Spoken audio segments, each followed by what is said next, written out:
ndiye mwina ine mbale pamene ndikumaliza nawe kucheza kwa kanthawi kakatali kachonchi, ndi ndi funso lomaliza lakuti kodi lero litakhala kuti ndi tsiku lako lomaliza, ndi milandu iti imene ungafune itafufutidwa kabokosika kasanatsekedwe? Ndifunse, ndi milandu iti imene mungafune kuti x-ray special machine isanatseke tsiku la imfa yanu lakuchoka kwanu ku dziko lapansi, isadatseke? Ndi chiti chimene mungafune kuyipempha special x-ray machine kupyolera mwazi wa Yesu Khristu kuti ikafufute? Chifukwa buku la Isaya likutiuza kuti angakhale zoyipa zanu zitakhala zofira ngati kapenzi.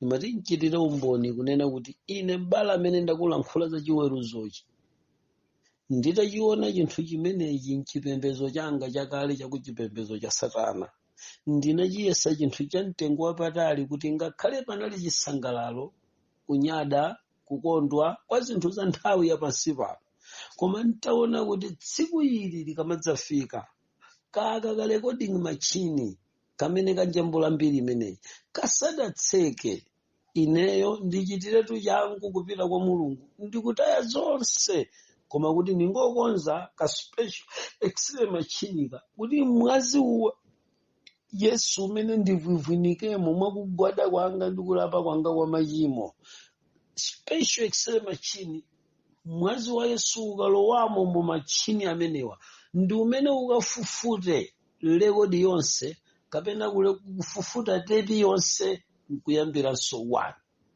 Umenewu ndi umene ukapange rewind ngati ndiubwerera so 1 lero, ndiye kuti recording machine yanga inapanga rewind lofufuta nkuyambira so 1 tsiku limene munthu ukutembenuka mtima. Chifukwa chake pofunsa kuti kodi iwe litakhala kuti lero ndi tsiku lako losiriza, kamachini kakoka recording machine ikutseka, ingapite ndi chithunzi chanji kamera imeneyi, tape imeneyi, recording imeneyi, audio yako ingapite itajambula zotani za moyo wako? Audio yanu, kufotokoza kwanu, kuchita kwanu, recording yanu, x-ray machine zojambula zanu, masinapu anu antchito zanu, angakhale kuti ndi otani, kutakhala kuti tsiku lako lonyamuka ndi lerolo,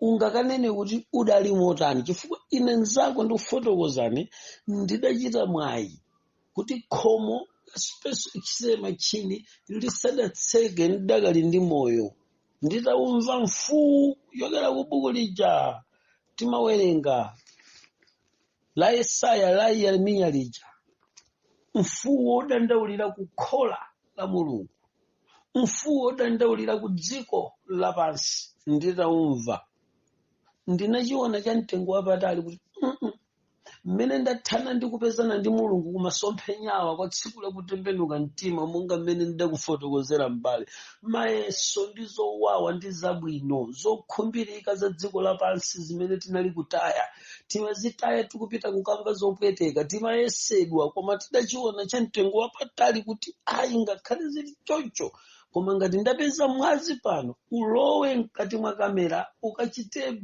rewind kuti tikayambire so 1.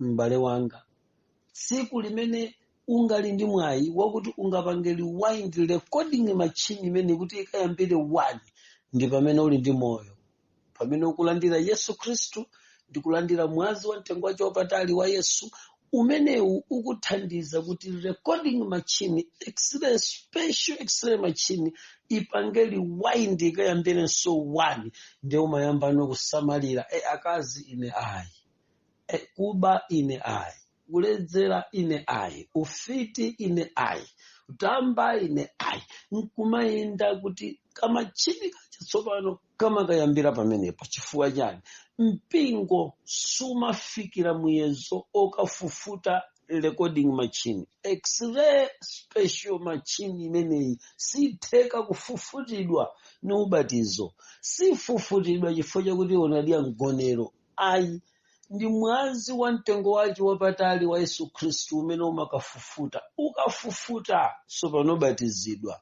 ukafufuta sopano idya mgonero osati idya mgonero zili chang'alang'a ubatizidwe zili chang'alang'a machiniwa akuona akujambula mwayi umenewu ulipo lero pano ambiri tuganiza kuti ka x-ray machini kamene katingakapusiseni madzi sikapusisidwa mdziwe kapena damu lokumba ntchalichi ayi kapena ubatizidwa kuchapa katatu kanayi kachatu kanayi kuchapa litsiro lakunja machini awa x-ray machini mene sifufutika ndi zimenezo ndi mwazi wokha wa Yesu Khristu kuchokera mukuzipereka kwako ndi kuvomereza kwako zinthu ziwiri zimenezo ndi zimene zimakutenga iwe kukupereka pamaso pa Mulungu ndipo Mulungu amene amachita chothekera ndi mwazi umene uja ndi kupanga liwayi ndi kufufuta zonse diriti ndi kuyambiranso wani udirite zimene x-ray machini inajambula pa zaka izi ndi mwazi wa Yesu Khristu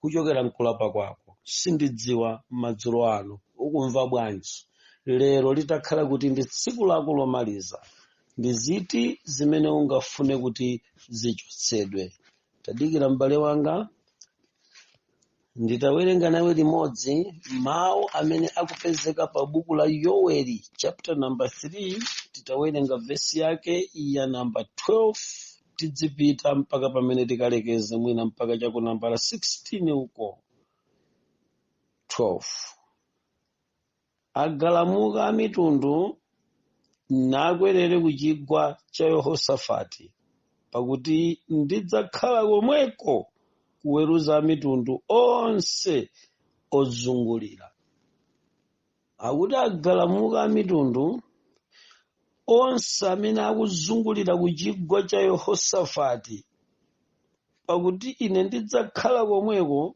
kuti nikaweruze koma mitundu amayi ndi abambo chiweruzo cha Mulungu sichikungochita ndife tokha akhristu kuti pakuti tazipweteka tokha uzilowesa chimenechi ayi Mulungu wakhala akuweruza ngakhala anthu a mitundu ina kwaweruzira kuzabwino kapena kwaweruzira kuzoyipa ndimafuna tinene kuti special x-ray machine imeneyi ndi imene ikanene kwa mitundu kuli special x-ray machine yawo inu Aisraeli ana Mulungu nanunso muli ndi x-ray machine yanu aliyense yake zikachititsa manyazi kukaona kuti special x-ray machine ya wa mitundu amene mudalitukwana kwa nthawi yayitali mzanu akulandira Yesu ndi kufufutitsa kupangisa diriti kuti iyambira nsoni amalola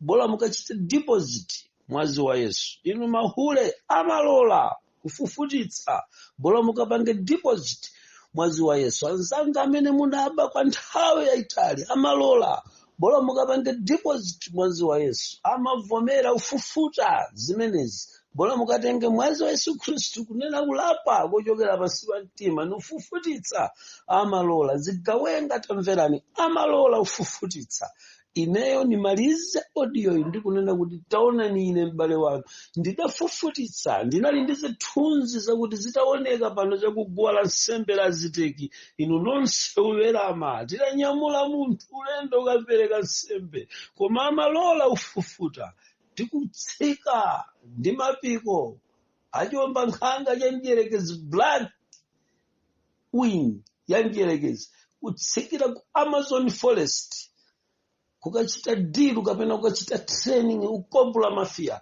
okondedwa analola Yehova ufufuta appear and disappear amalola ufufuta dafufuta ndikuchita one kotero kuti ndikuchita mosamala chifukwa ndikudziwa kuti special x-ray machine yachita uyambira ndiye ndisayerekedwe yayi kunali bwino akanakwanitsa kuitseka kukhala nawo mpata umene usapezeka anzanga sadakhale ndi mwayi ofufutitsa machini wawo anatseka x-ray machine adaweruzidwa sali ndi moyo kufika lero aya akalandira chiweruzo chakuyipa kwawo. Adachedwa anzanga amene tidachita nawo zinthu zosakhala bwino sizinatheke ngakhale pang'ono. Okondedwa, ndi nkhani yosausa komanso yochititsa chidwi mukamayimvetsera kuchokera kwa Mulungu amene amadziwa zinsinsi zonsezi, chifukwa iyeyo ndi oweruza olungama. Akunena kuti amitundu Yehova adzakhala komweko kuchigwa cha Yehosafati. Chiweruzo aweruza chifukwa kuti special machini imeneyi kolingana ndi vesi kuti akaweruza nkhala amitundu ndekuti ndikuchiona kuti chiweruzocho nkanthu kapaderadera kamene ngakhale usiku uno kali kumabala kakuunika mmene mukuvina pala jomode special machini ikuunika kumeneko mmene mukutsika special machini ikuunika mmene munyamuka pano kamuyendera kuti muli chero special machini ikuunika. Koma tanzanu amene tidauluka tidafufutitsa, amene tidapita m'mabala tidafufutitsa, amene tidagwira wanthu nkwachita chipongwe tidafufutitsa, amene tinadya wanthu tidafufutitsa, amene tidachita zoyipa zosiyanasiyana tidafufutitsa, zisembwere zokwerera ndege kupita ku mayiko akunja tidafufutitsa, chifukwa ndi mwazi wa Yesu wokha umene umatheka kuchita rewind kamachini kameneka. M'bale wanga, litakhala kuti lero ndi tsiku lako losiriza, ndi chiti chimene ungafune kuti chisakaoneke? Mwayi ndi umenewo, mbwere kwa Yesu, chifukwa tsiku lomaliza lili ndi inu. Tsiku losiriza likubwera limene palibe munthu amene adzachita makani pa nkhani imeneyi. Okondedwa, ichi ndinali kuwerenga ndi vesi yake ya namba 12 ya buku limeneli la Yoweli. Tamvera chimene chikupezeka m'buku lomweli mvesi lake la namba 13 akuti longanizenga pakuti zinthu zace zacha idzani pondani chodzaza choponderamo mpesa chozunguliramo chisefuka pakuti zoyipa zawo nzazikulu. Unyinji mchigwa chosiriza mulandu pakuti layandikira tsiku la Yehova mchigwa chosirizira milandu. Verse number 14, unyinji mchigwa chosiriza milandu pakuti layandikira tsiku la chiweruzo mchigwa chosirizira mulandu. Nkhani yosausa m'bale wanga, nkhani yosausa ndi chigwa chosirizira mulandu. Kotero kuti kuchoka kuja tayenda tili mchigwa chomalizira mulandu chimene munthu nafunika aganize kawiri katatu kama kugwira tchimo. Ngati mudakachimwabe mudakazembabe kuti mpingo sukuonani mukuchitabe ukaswiri osiyanasiyana, koma tamumvereni zimene akunena Yoweli akuti chinocho ndi chigwa chosirizira mulandu, nayenso akuchiona chiweruzo chigwachi. Akuti koma nachigwata pondachi tiusiriza nikukwangula dongosolo kutsopano tikupita kosiriza. Chigwa chino ndichomalizira milandu. Chigwa cha dziko lapansi m'bale wanga ndichomalizira milandu. Usiku umene ukugona uno ndi umene ukadathana ni milandu. Usaulekerere mpata umenewu, usalekerere mchigwa chino, usalekerere. Ayi, nthawi ino niyothesa chibwenzi yotuluka umitala, nthawi ija ndino chigwa ichi nchosirizira milandu. Kayikumbukiratu nthawi chigwa ichi mukudutsa mupitirirachi nchimene mukadakonzetsa. Mudzakonzetsa kuti muli pabedi, sirinji ili kuno, diripi ili kudzanja. Kodi chigwa ichi muli nachochi nchomalizira milandu ichi chigwa mukwera mgalimoto ichi kumasangalala mmagalimoto odula mutenga asungwana na azimayi wabeni. Chigwa ichi museweresa nichomalizira mulandu. Chigwa chomalizira mulandu nchimenechi. Chigwa ichi tupangana chomasewera okondedwa utumiza mameseji a mitundu mafoni odula kugulirana. Nthawi iyi ndi mwigwa mchigwa ichi koma nchomalizira milandu chimene sitikadatanganidwa nzimenezo. Chigwa ichi pamene tikuyenda zikukoma koma tikukumbutse kuti uli mchigwa chosiriza chimene ukadakonzeratu milandu yako. kupitirira yapa mupita kudzenje mudzafunafuna chigwa ichi. Chigwa ichi chili mpothera chitherapo posachedwa tumaliza chigwa ichi. Kuti mukutuluka mchigwamo bambo musadakonze milandu, ukutuluka kodi usungwana mchigwamo usadamalize mulandu. Yoweri akuti chigwa ichi nchosirizira milandu, chosirizira milandu chigwa ichi, pakuti layandikira tsiku la Yehova, tsiku lomaliza milandu mchigwa. Likuyandikira tsiku sukadafunika kupitirira, ni waona vanthu akudutsa opanda mantha kuti tikupita kwa ukaweruzidwa. Ayiwala vanthu angonyamula zinthu zimene sizikadawathandiza. Posachedwa timaliza dongosolo la nthawi ya pansi pano, tikumaliza chigwa chimenechi. Ni bwino ukadatembenuka mtima tamvera chimene buku la Yoweri likunena, likuti tsikulo layandikira, lili pafupi, around the corner. Jesus is coming. Tafika kumapeto komaliza dongosolo limene. Ni chigwa koma chosirizira mulandu, chigwa chomaliza chimene palibe munthu amene adzachipitirira chigwa ichi. Kuti mukusewera pa chigwa chimenechi okondedwa, musinthalero malaya mmawa wena mkuya wena, dziko dzoona likukuma. Koma ndimati ndikukumbutse kuti tuchigwa upitirirachi ndi chimene ukadakonzera tumulandu, chifukwa kumene ukupita ukamalizirako Baibulo likuti akafa chiweruzo. Kotero kuti kachigwa kakausiku uno mene tikuona kuti kucha mawa ni chigwa chomalizira milandu. Chigwa chimenechi vambiri mmene tachiwamba chigwa cha Oktoba, nkutheka kuti sitingakocheze Novemba, nkutheka kuti sitingafike usiku wa pa Disemba, chifukwa chigwa ichi nchomaliza, chigwa cha milandu, chigwa chokonza nkhani, chigwa choti liyanjane chino lichoserane mangawa. Chigwa chake nchimenechi. Chigwa ichi nchokhululukirana, chobweza nthaka imene lidatenga yaweni. Chigwa chomasula azukulu amene tidawamanga kuti asazakwatiwe. Chigwa chomaliza ichi. Mulibe chifundo kodi kuti anzanu amalize chigwa chimenechi ali kudwala? Chitireni chifundo nawonso akufuna akadamaliza chigwa chakusangalala.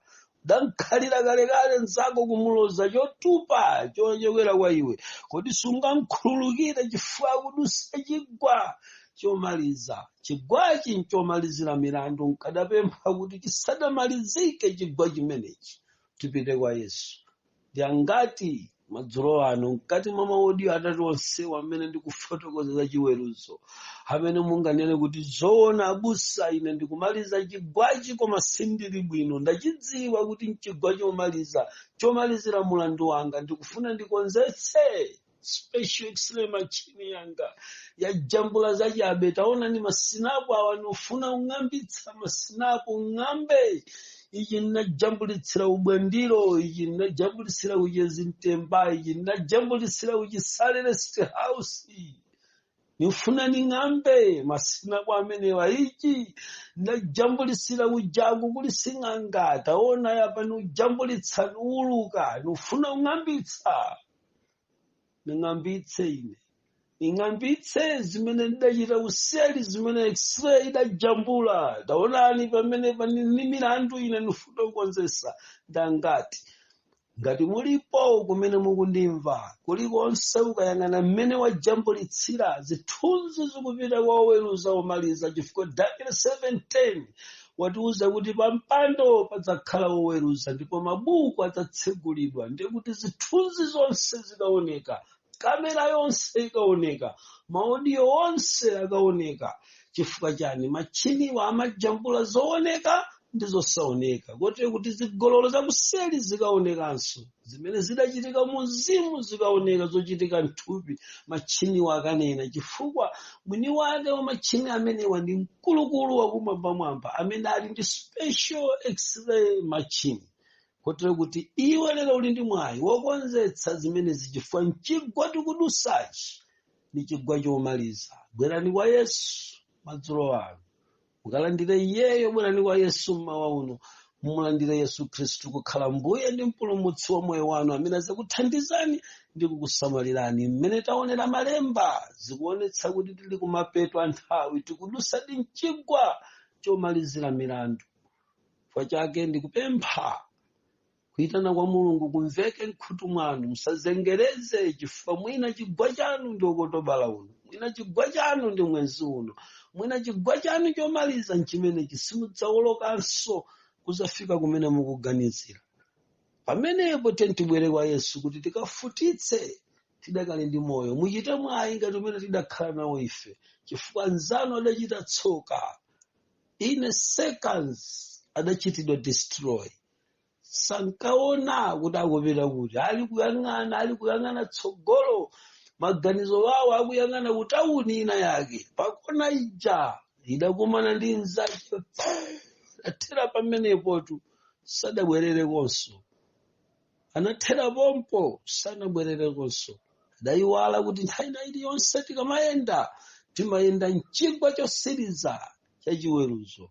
Mwina mmene wena agona tsiku la chiweruzo chawo ndi lero sadzukanso. Mawa kudzicha akutchedwa ndi kuti adali ndani, afunsa afumu anali ndani, amafunsa madokotala anali ndani, samafunsa kuti ndani uyu, koma limasintha dzina anali ndani. Amachita kufunsa anali ndani. Lero nkhoza kufunsa ndani iwe, uniyankha ndine manyazi. Ine ndani uniyankha ndine magi, ndine mere. Undiyankha ndine malere. Unena mmene unganenere, ine ndine wakuti, ndine Twaibu, ndine ndani mmene unganenere. Kutchula mayina amene ukuwadziwa. Koma tsiku limenelo adzachita kufunsani munthu uli anali ndani. Amafunsa nkhala akukudziwa mchipatalamo kuti akufawa na apuleya mpira waja. Koma amafunsa kufunsa odikirira anali ndani. Lisadafike tsiku lodzakufunsani kuti adali ndani. Okondedwa, tikudusa mchigwa chimene tikhoza kubwera kwa Mulungu ndikufutitsa zimene special x-ray machini ya jambula kuopa tsiku likafika kakatseka. Aheberi akuti wayikika wa munthu kufa kamodzi ndipo akadzamwalira chiweruzo. Lisadafika tsiku limene la 9:27 Aheberi kuti mukafe nkuweruzidwa kuti katsekeka ka special x-ray machini, mudzakhala mutayima pati, muli pati. Pano pali Mulungu amene adakhululukira ife, amene tidakonzesa nzanu kote kuti recording machine ikuchita recording zabwino, ikuchita recording khalidwe lina, tikuyesesa kuchotsa zoyipa, kuchenda mwambuye, kuyenda ndambuye, kukhala ndambuye, kuganiza ndambuye, kuti nkutheka kuti mwina pena pake sipali bwino, kuvivwinika mwazi, kukonza machiniwa akademia, kuti akamatatsegula azizangoona rekodi zabwino, zithunzi azizangoti jambula ko kate. Atadi asiku sikoloko anasunga mpaka nakuzadi anso siku lakuti. Sabata adaisunga yonchi, chilungamo adaenda yonchi, chali chadachiyendetsa yonchi, mapemphero adawayendetsa yonchi. Kakuoneka bwino konseko lisadafika tsiku limenelo kuti simungabwere kwa Mulungu kuti tipemphere nanu limodzi. Titemike manja titagwada kupita kwa Mulungu, titamaliza kumvera uthengawo kuti Mulungu atikonze. Ndipemphere nanu. Ambuye Mulungu okhala kumwamba mwamba, taonani abale ndi alongo amene akweza manja kugwada pansi kudzipereka kwa inu, akudziwa kuti akuyenda mchigwa chosausa chomaliza cha Yehosafati chimene mukusonkhanitsa mitundu kuti muwaweruze. Akuzindikira kuti chiweruzo chanu ngakhale kunja chimapezeka. Machini wanu amajambula amitundu ngakhala amene sala amitundu.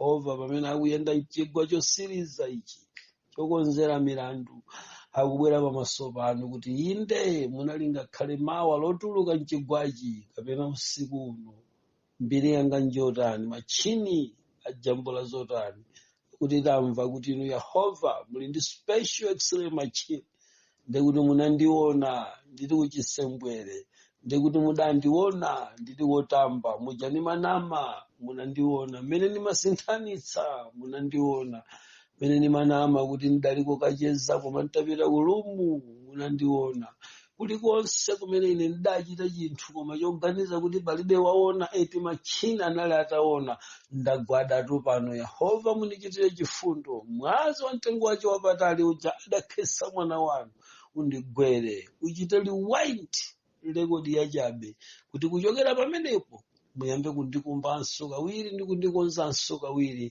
ndikupanganso tepi ya mtundu wina imene ikandifikitsa pa tsiku la chiweruzo mkamakaonetsa wopanda banga ndi wopanda manyazi kuti ndikafika ku paradizo.